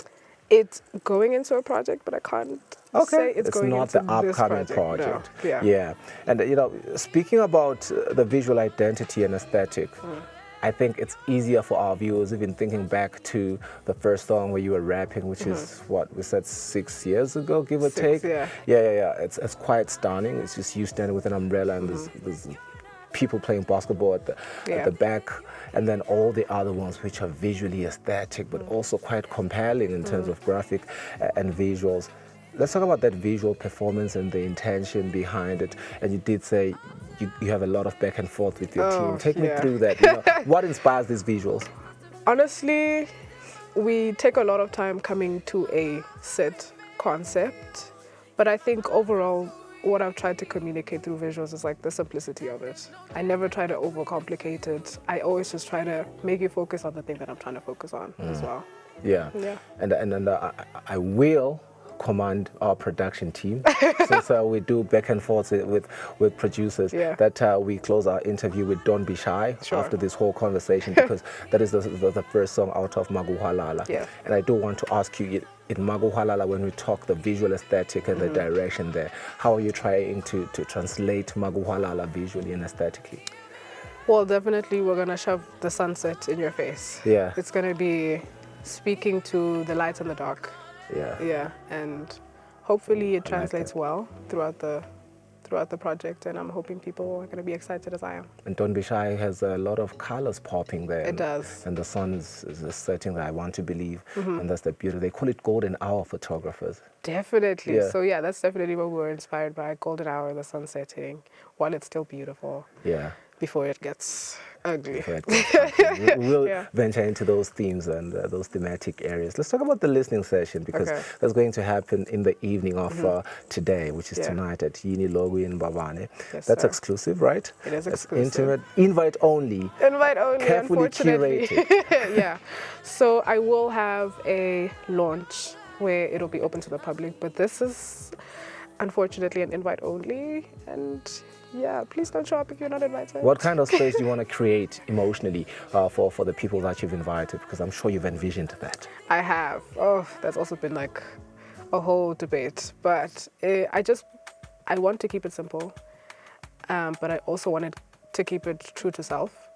In that I really poured out my emotion in this project. And I want people to relate to that. As soon as they walk in, a lot of bright colors, but a lot of dim aesthetic when you walk into the space, and hopefully people enjoy it. Yeah. And there's nothing like a polarized approach to art where you can experience the yin and the yang, and you can experience the light and the darkness. That's my favorite thing. So, and you translate it quite beautifully. Let's talk about the growth and perspective, because you've won the MTN Bush Fly before, and was that 2019 when you competed? It was. Yeah. Wow. And believe it or not, I've seen you in Spotify playlists and Apple playlists, which is quite commendable itself. That speaks to growth.